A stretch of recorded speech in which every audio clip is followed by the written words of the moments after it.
Student, page 156, exercise 10, question number 7 is give an example of two non-intersecting lines. कह रहे हैं आपने ऐसी दो लाइनों की एग्जाम्पल बतानी है जो नॉन इंटरसेक्टिंग हो, यानी एक दूसरे को इंटरसेक्ट ना करें. तो बेटा ऐसी कौन सी लाइंस होती हैं जो एक दूसरे को इंटरसेक्ट नहीं करती. इंटरसेक्ट मीन्स के दोनों लाइनें एक दूसरे को क्रॉस कर रही हों. तो अब यहाँ पे हमारे पास कौन सी लाइंस हैं जो इंटरसेक्ट नहीं होंगी. ऑब्वियसली पैरेलल लाइंस जो होती हैं वो हमारे पास नॉन इंटरसेक्टिंग होती हैं, यानी वो एक दूसरे को इंटरसेक्ट नहीं कर रही होती हैं. तो हमारे पास इसकी एग्जांपल क्या होगी पैरेलल लाइंस की. जैसे आपके पास ट्रेन की जो पटरी होती है, वो रेलवे ट्रैक जो होता है हमारे पास, रेलवे ट्रैक जो है वो एग्जांपल होती है पैरेलल लाइंस की, यानी वो साथ साथ चल रही होती हैं मगर कहीं भी कोई भी ऐसा पॉइंट नहीं आता जहाँ दोनों एक दूसरे को क्रॉस कर रही हों या मीट हो रही हों एक दूसरे के साथ. तो जो ये एग्जांपल है हमारे पास रेलवे ट्रैक की, this is the example of parallel lines. अब मैं आपको ड्रॉ करके बताती हूँ कि पैरेलल लाइंस आप कैसे ड्रॉ करेंगे. ओके स्टूडेंट, अब मैं ड्रॉ करने जा रही हूँ parallel lines. This is your interleave page. आपका जो इंटरलीव पेज होगा आप इस पर क्वेश्चन के सामने जो आपने क्वेश्चन नंबर 7 लिखा है आप उसके सामने नॉन पैरेलल लाइंस जो हैं वो आप ड्रॉ करेंगे. तो आप कैसे ड्रॉ करेंगे. आप सबसे पहले सेंटीमीटर्स में आप ले लीजिए. आपने एक लाइन ड्रॉ करनी है 6 सेंटीमीटर की, ठीक है. और ये आपके पास है एक लाइन है, both side arrow, and we have 2 points on this line A and B. अब इसी के पैरेलल आपने 7 सेंटीमीटर की एक और लाइन ड्रॉ करनी है.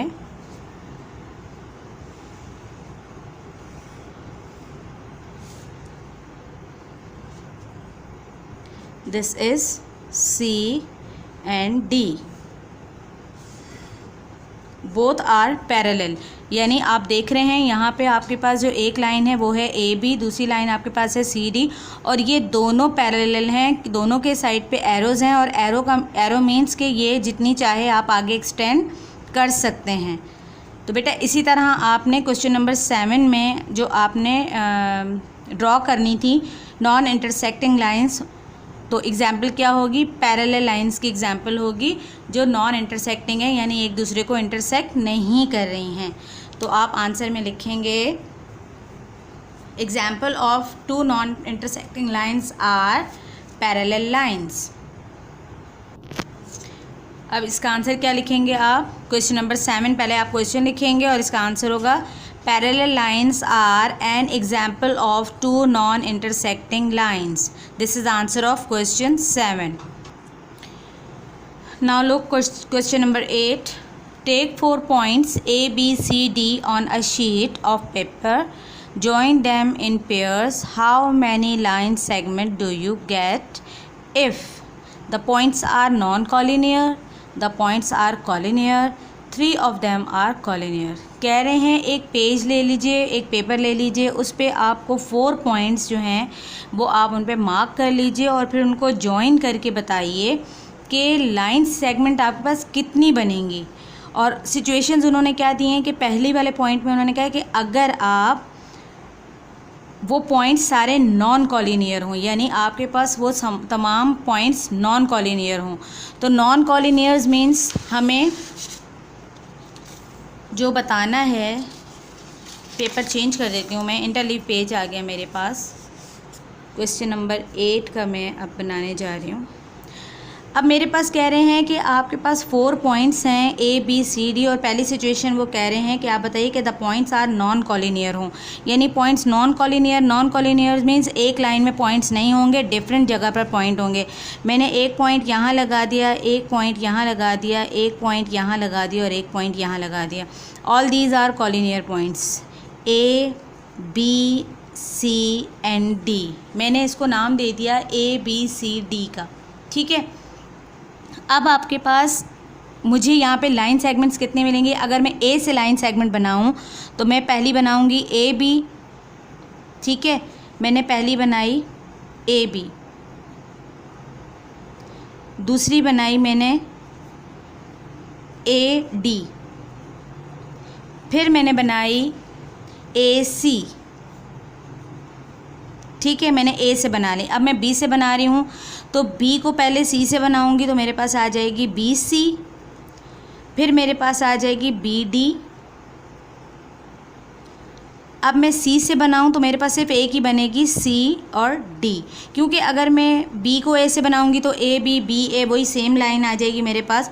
तो मुझे जो है वो रिक्वायर्ड कौन कौन सी हैं, मुझे इन 4 पॉइंट्स को जॉइन करने, पेयर बनाने से मुझे जो लाइन सेगमेंट्स मिलेंगी वो कौन कौन सी मिलेंगी, A B, A D, A C, B C, B D और सी डी।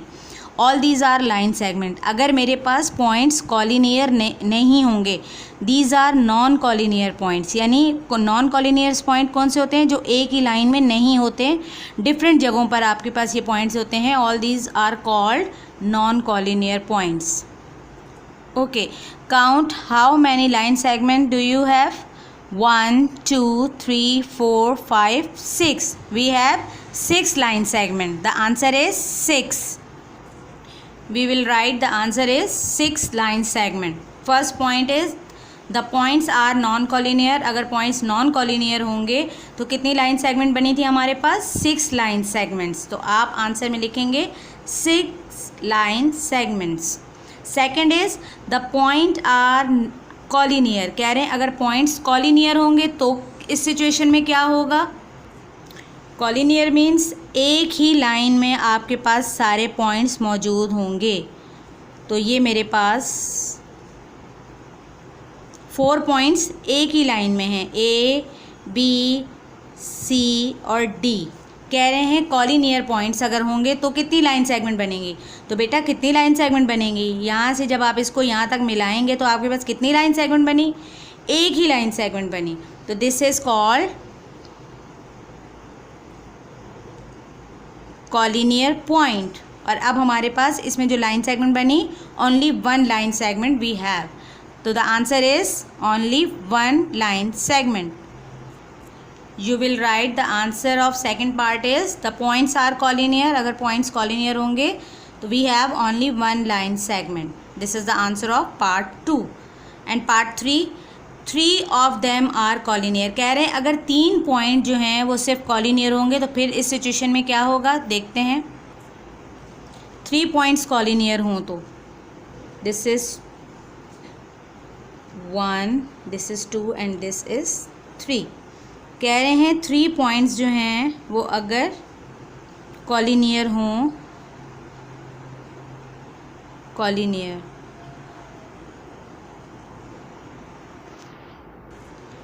और एक पॉइंट आपका यहाँ पर आ जाएगा डी वाला। This is point A, this is B C and D. आपके पास ये 4 पॉइंट गिवन हैं क्वेश्चन में, और कह रहे हैं 3 इसमें से कॉलिनियर हैं। 3 कॉलिनियर होने चाहिए, 3 मैंने कॉलिनियर बना लिए। ठीक है, तो मेरे पास जो लाइन सेगमेंट आएगी वो सबसे पहले तो ए बी सी डी वाली आएगी। ठीक है, तो फर्स्ट लाइन आपके पास सेगमेंट, लाइन सेगमेंट आ गई ए से सी तक। ठीक है, अब आपके पास ए डी एक लाइन सेगमेंट है, फिर आपके पास एक बी डी लाइन सेगमेंट है। ठीक है, ये आ गई, और एक आपके पास सी डी लाइन सेगमेंट आ गई। ठीक है, तो यहाँ पे आपके पास कितनी लाइन सेगमेंट आ गई, एक तो बन गई ए बी सी के साथ, एक आपके साथ ए डी वाली बन गई, एक बी डी वाली बन गई और एक सी डी वाली बन गई। तो आपके पास कितनी लाइन सेगमेंट बनी, 4 लाइन सेगमेंट्स बने, ए सी, ए डी, बी डी और सी डी। इसमें कोई भी अल्फ़ाबेट जो है वो रिपीट नहीं है, सब सिंगल अल्फ़ाबेट। तो this is the answer of part 3। We have 4 line segment. Part 3 is 3 of them are collinear. मैंने इसमें बताया था आपको, एग्जाम्पल मैंने सॉल्व कर दी आपके इंटरलीव पेज के लिए। आप इसी तरह ड्रॉ करेंगे और इसका आंसर लिखेंगे 4 लाइन सेगमेंट। ठीक है, आपने सेम इसी तरह काम करना है। ये आपने लाइनों वाले पेज पे काम करना है और ये ब्लू पेन से काम करना है। क्वेश्चन आप ब्लैक पॉइंटर से लिखेंगे और आंसर्स आप इनके ब्लू पेन से लिखेंगे। और ये आपका इंटरलीव पेज का काम है जो आप इंटरलीव पेज पे करेंगे और इसी तरह एग्जाम्पल्स के साथ करेंगे। This is the example of question 7। Question 7 और क्वेश्चन 8 में ये 3 आपके पास जो लाइंस हैं, कॉलिनियर, नॉन कॉलिनियर, ये आपके पास इंटरलीव पेज पे बनेंगे। ठीक है student. Question number 9 is name the line segments ray and lines in the figure below.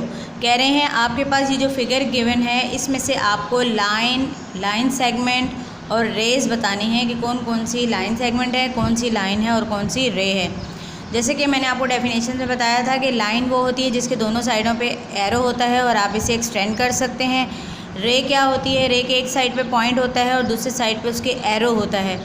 और लाइन सेगमेंट क्या होती है, लाइन सेगमेंट वो होती है जो जिसकी डेफिनेट लेंथ होती है, यानी आप उसकी लेंथ को ना एक्सटेंड कर सकते हैं, ना बढ़ा सकते हैं, ना कम कर सकते हैं। ठीक है, एक जो उसकी डेफिनेट लेंथ होती है हमें जो गिवन होती है। अब इसमें हमारे पास DCAB 4 पॉइंट्स है। अब हमें ये बताने हैं कि हमारे पास लाइन कौन सी है। अब इसके कौन सी लाइन ऐसी है जिसके बोथ साइड पे एरो हैं, ये वाली लाइन ऐसी है जिसके बोथ साइड पे एरो हैं, DA या AD। आप इसको AD भी लिख सकते हैं और आप इसको DA भी लिख सकते हैं।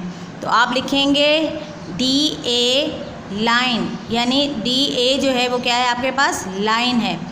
अब D और C की तरफ आ जाएं। D और C को जब आप देखें तो इसके एक साइड पे पॉइंट है और एक साइड पे एरो है, दिस इज़ कॉल्ड रे। तो DC आपके पास क्या होगी, रे होगी। अब आप आ जाएं C और B की तरफ। C और B में आपके पास दोनों पॉइंट्स मौजूद हैं, तो ये क्या होगी हमारे पास, ये लाइन सेगमेंट होगी। CB क्या होगी, लाइन सेगमेंट। और इसी तरह हमारे पास BA या AB अगर आप देखें तो ये हमारे पास क्या है, ये भी हमारे पास लाइन सेगमेंट है। हमारे पास क्या है, ये लाइन सेगमेंट है क्योंकि इसके भी दोनों साइड पे पॉइंट्स मौजूद हैं। तो हमारे पास इसमें 4 लाइंस हमें जो हैं वो मिली, जिसमें से पहली हमारे पास ही 1 इज़ AD या DA line, DC is ray, CB is line segment and AB is line segment. ठीक है, अब मैं आपको बताती हूँ कि आपने कॉपी में कैसे काम करना है।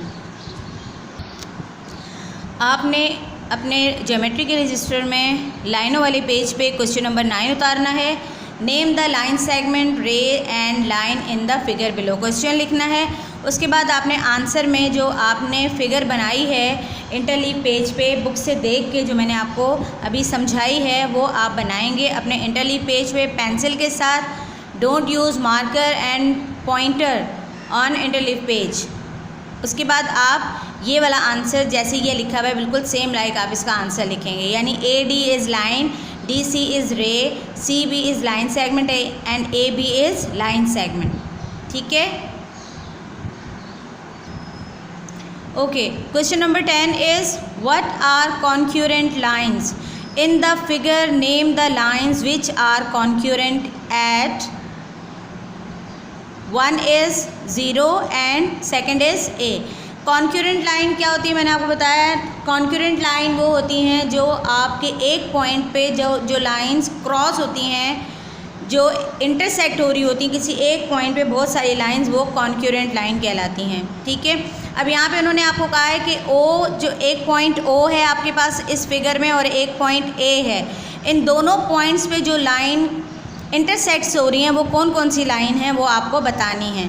अब आपके पास A पॉइंट ये है और O पॉइंट ये है, तो आपको पहले O पॉइंट वाली बतानी है कि O पॉइंट पे जो है वो कौन कौन सी लाइन कट हो रही हैं। तो O पे एक ये वाली लाइन कट हो रही है, D और B, और एक लाइन कट हो रही है ये वाली A और C और A। ठीक है, एक हो रही है D और B, एक हो रही है C और A। ये लाइंस हैं आपके पास जो कट हो रही हैं O पे। अब एक और लाइन देखते हैं हम, कोई और लाइन तो नहीं कट हो रही, बिल्कुल हो रही है। यहाँ पे G और H जो है ये भी एक लाइन है जो O के पॉइंट पे कट हो रही है, और यहाँ पे हमारे पास E और F एक लाइन है जो हमारे पास 0 के पॉइंट पे से इंटरसेक्ट हो रही है। अब आप मुझे ये बताइए कि क्या आपके पास D और C वाली लाइन जो है वो O के पॉइंट में से गुजर रही है? नहीं गुजर रही है, क्योंकि D और C वाली जो लाइन है वो G के पॉइंट को क्रॉस कर रही है। और यहाँ पे A और B की जो लाइन है क्या ये O में से गुजर रही है? बिल्कुल भी नहीं गुजर रही है, क्योंकि ये यहाँ पे H को क्रॉस कर रही है। तो हमारे पास जो सिर्फ 4 लाइंस हैं जो क्रॉस हो रही हैं वो कौन कौन सी हैं? वो आपके पास है AC, DB, EF और GH। ठीक है, अब आपने क्या करना है, आपने इसका अच्छा, अब ये तो आपके पास हो गई O वाली। अब आपको A वाली बतानी है कि A वाले पॉइंट में कौन कौन सी जो हैं वो लाइंस कॉन्क्यूरेंट हो रही हैं। अब आपके पास ये A वाला पॉइंट है, ठीक है, A वाला पॉइंट आपके पास है। आपके पास पहली लाइन जो है जो कॉन्क्यूरेंट हो रही है वो हो रही है A और B, ये गुजर रही है इसमें से, तो ये A और B। उसके बाद D और A, एक ये लाइन गुजर रही है D और A, और एक आपके पास ये वाली लाइन इसको क्रॉस कर रही है C और A, यानी A और C, A और D और A और B। ये तीन लाइंस ऐसी हैं जो A के पॉइंट में से क्रॉस हो रही हैं। ठीक है बेटा, क्या EF हो रही क्रॉस? नहीं हो रही, क्योंकि EF जो है ये O में से क्रॉस हो रही है, ये A के पॉइंट में से क्रॉस नहीं हो रही है। तो अब मैं आपको इसका आंसर शो करूँगी, आपने किस तरह से कॉपी में इसका आंसर लिखना है। पहले आपने ये फिगर बनानी है अपने ज्योमेट्री के इंटरलीफ पेज पे, और उसके बाद आपने इसका आंसर लिखना है लाइनों वाले पेज पे उसके सामने। आप क्वेश्चन लिखेंगे, question number 10, what are concurrent lines in this figure, name the line which are concurrent at one is O and second is A। आपने ये क्वेश्चन लिखना है, उसके बाद आपने इसका आंसर लिखना है, और आंसर बेटा आपको पता है आपने ब्लू पेन से लिखना है।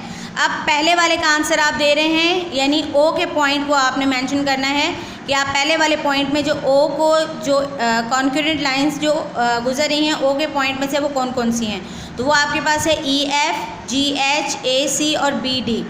और सेकंड वाला जो आपका पॉइंट है वो A है, इसमें से कौन कौन सी लाइन गुजर रही हैं, वो हैं AB, AD और AC। ठीक है, ये आपने ब्लू पेन से लिखना है। और अल्फ़ाबेट बेटा आगे पीछे हो सकते हैं, मैंने जो अल्फ़ाबेट लिखे हैं ज़रूरी नहीं कि आप भी इसी तरह लिखें। आप EF की जगह FE भी लिख सकते हैं, आप HG भी लिख सकते हैं, आप CA भी लिख सकते हैं, आप DA भी लिख सकते हैं। This is up to you, आपको जैसे समझ आता है आपने वैसे काम करना है। Question number 11 is how many points of concurrency do you find in the figure below. Concurrency point क्या कौन से वाले होते हैं? कॉन्क्यूरेंसी पॉइंट वो होते हैं जिसमें से कॉन्क्यूरेंट लाइंस जो हैं वो गुजरती हैं। अब हमारे पास कहाँ कहाँ पे ऐसे पॉइंट्स हैं जहाँ पे आपके पास कॉन्क्यूरेंट लाइन गुजर रही हैं। एक तो आपके पास ये पॉइंट है, आप इसको मार्क करेंगे दिस। एक आपके पास ये पॉइंट है, इसको आपने मार्क कर लिया। एक आपके पास ये पॉइंट है, इसको आपने मार्क कर लिया। एक आपके पास ये पॉइंट है, ये मार्क किया आपने। एक आपके पास ये पॉइंट है, इसको मार्क किया। एक आपके पास ये पॉइंट है, आपने इसको मार्क किया। और एक ये आपके पास पॉइंट है, इसको आपने मार्क किया। अब हम काउंट करेंगे हमारे पास कितने कॉन्क्यूरेंसी पॉइंट हैं। 1 2 3 4 5 6 7। कितने कॉन्क्यूरेंसी पॉइंट हैं? 7। तो आप इसका आंसर लिखेंगे। आप पहले आप इसको अपनी इंटरलीफ पेज पे बनाएंगे और फिर लाइनों वाले पेज पे इसका आंसर आप सिर्फ लिख देंगे 7 कॉन्क्यूरेंसी पॉइंट। ठीक है, पॉइंट ऑफ कॉन्क्यूरेंसी इज़ 7। ठीक है, आप इसका आंसर ऐसे लिखेंगे, points of कॉन्क्यूरेंसी is 7। Page 157, exercise 10, draw AB of length 3.5 centimeter, then draw AC and BC on one side of the line. Now take any point D on AB, draw BC. Is there any point of concurrency? Which lines or ray are concurrent? इसमें आपने क्या करना है, सबसे पहले आपने draw करनी है AB जो आपकी लेंथ होगी क्या 3.5 सेंटीमीटर। उसके बाद क्या करना है, उसके बाद आपने 2 लाइंस और ड्रॉ करनी है AB के दोनों साइड्स पे, AC और BC। ठीक है, फिर आपने क्या करना है, now take any point D। अब आपने A और B पे कोई भी एक पॉइंट लेना है जिसको आपने D का नाम देना है। फिर ड्रॉ करना है DC को। अब बताना है क्या is there any point of concurrency which lines, कह रहे हैं क्या इनमें कोई पॉइंट ऐसा कॉन्क्यूरेंसी वाला पॉइंट आपको मिलेगा, और कौन सी लाइंस हैं या रे हैं जो कॉन्क्यूरेंट हैं। तो लेट्स सी, देखते हैं, मैं ड्रॉ करके देखते हैं कि क्या बनता है।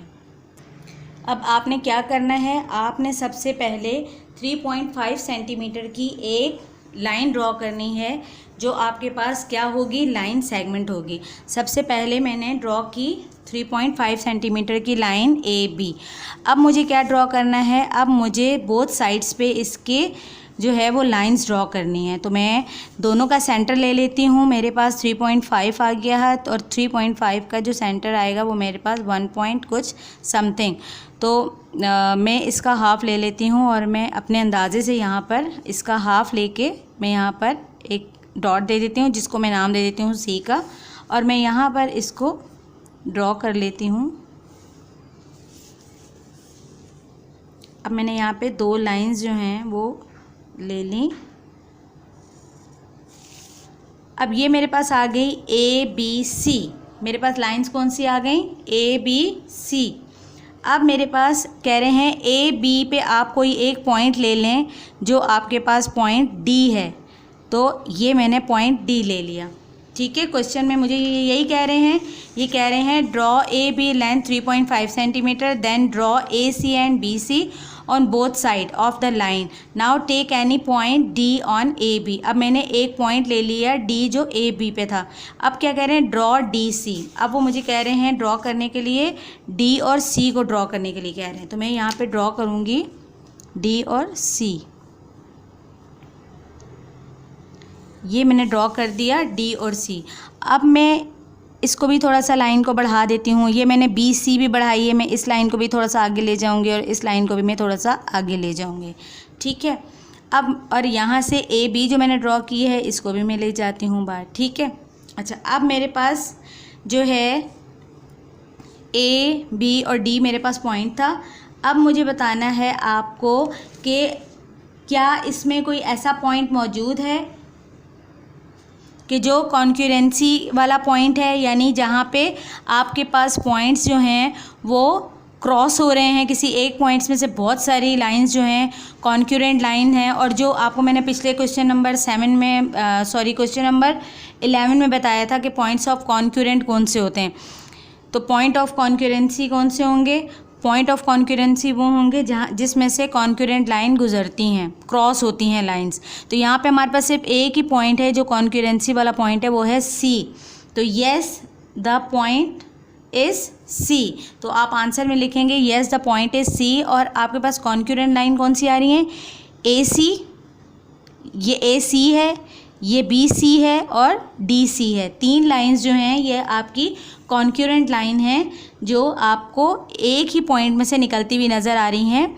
आपने ड्रॉ की डी सी, ये ऊपर तक जा रही है, ए सी आपने ड्रॉ की, ये ऊपर तक जा रही है, और ये बी सी आपने जो ड्रॉ की थी ये भी ऊपर तक जा रही है। तो these are called concurrent line and the point of concurrency is C. तो आप इसका आंसर लिखेंगे।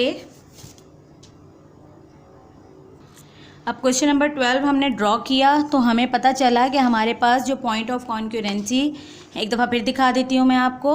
हमने ए बी ड्रॉ किया 3.5 सेंटीमीटर, फिर हमने पॉइंट सी से ए सी और बी सी ड्रॉ किया। उसके बाद हमने ए बी पे एक पॉइंट दे दिया डी, और डी से सी को मिला दिया। तो हमारे पास जो पॉइंट आया कॉन्क्यूरेंसी का वो आया सी। और जो लाइंस कॉन्क्यूरेंट बनी हमारे पास वो कौन कौन सी बनी, ए सी, बी सी और D C. All these are concurrent lines. अब हम देखते हैं कि हमारे पास आंसर में कैसे लिखेंगे। आंसर में हम लिखेंगे yes the point C is concurrency point, and number 2 concurrent lines are A C, B C and D C. All these are the answer of question number 12। Student, page 157, multiple choice question 10. Read the caption. Select the correct answer from the given points, given options. Number 1, many circles draw around the same center are called concentric circle. कह रहे हैं एक ही point पे जब बहुत सारे circles को आप ड्रॉ करते हैं तो उन्हें कहा जाता है concentric circle. This is true और false? Yes, this is true. So the option A is true. Second is parallel lines meet at a point, are perpendicular to each other, never meet, intersect each other. कह रहे हैं parallel lines जो हैं वो क्या होती हैं, never meet होती हैं या मीट होती हैं एक पॉइंट पे, नहीं मिलती ना पैरेलल लाइंस. मैंने आपको इसकी एग्जांपल दी थी रेलवे ट्रैक की. तो the answer of C, option C is the answer of part 2. Third is a solid cube has 1 dimension, 2 dimensions, 3 dimensions और 4 डायमेंशंस. जो सॉलिड क्यूब है उसकी 3 डायमेंशंस होती हैं, length, breadth and height. So the option C is correct. Number 4 is which of the following statement are true for a plane. कह रहे हैं plane के लिए आप बताइए कौन सा स्टेटमेंट ट्रू है. A plane has 1 dimension, a plane has 2 dimensions, a plane has 3 dimensions, a plane has length only. yes, मैंने आपको प्लेन की जब डेफिनेशन बताई थी तो मैंने उसमें बताया था आपको a plane has 2 dimensions, length and breadth. the answer B is correct. Number 5, आपके पास एक लाइन गिवन है A B. Which of the following statement is false. कह रहे हैं आपको ये जो 4 ऑप्शन दिए हुए हैं इनमें से कौन सा वाला फॉल्स है, यानी कौन सा वाला गलत है. Line A B has number of points which can be counted. कह रहे हैं लाइन पे जो नंबर ऑफ पॉइंट्स होते हैं वो आप उन्हें काउंट कर सकते हैं. Second option is point on a line can not be counted. कह रहे हैं पॉइंट्स पे जो लाइन पे जो पॉइंट्स होते हैं आप उन्हें काउंट नहीं कर सकते. A line must be represented with capital letters A B. जो लाइन पे जो लाइन को जो रिप्रेजेंट करने के लिए हम कैपिटल लेटर इस्तेमाल करते हैं वो ए बी हैं. And a line does not have a points. कह रहे हैं लाइन पे जो है वो कोई भी उसके एंड वाले पॉइंट्स नहीं होते, लाइन पे एंडिंग पॉइंट्स नहीं होते. तो B, C and D is correct option. But the answer is, हमें कौन सा आंसर रिक्वायर्ड है, हमें फॉल्स आंसर रिक्वायर्ड है. तो हम यहाँ पे ए वाले ऑप्शन को मार्क करेंगे तो हमारे पास फॉल्स स्टेटमेंट आएगी कि line A B has a number of points which can not be counted. यानी लाइन पे जो भी पॉइंट्स होते हैं उन्हें आप काउंट नहीं कर सकते क्योंकि इसकी कोई डेफिनेट लेंथ नहीं होती. मैंने आपको जब इसकी डेफिनेशन समझाई थी तो मैंने उसमें आपको बताया था कि लाइन की कोई भी डेफिनेट लेंथ नहीं होती है, ना इसके एंडिंग पॉइंट्स होते हैं और ना इसकी कोई डेफिनेट लेंथ होती है. तो the option A is the correct option. Okay student, you will complete all work in your geometry notebook, MCQs also. आप अपनी कॉपी में तमाम एक्सरसाइज सॉल्व करेंगे. जितनी भी शेप्स हैं वो तमाम आप इंटरलीव पेज पे बनाएंगे और पेंसिल यूज़ करेंगे. डोंट यूज़ पेन और पॉइंटर ऑन इंटरलीव पेज. ठीक है, ओके. सब सही से काम करना है और अच्छे से काम करना है. अल्लाह हाफिज़.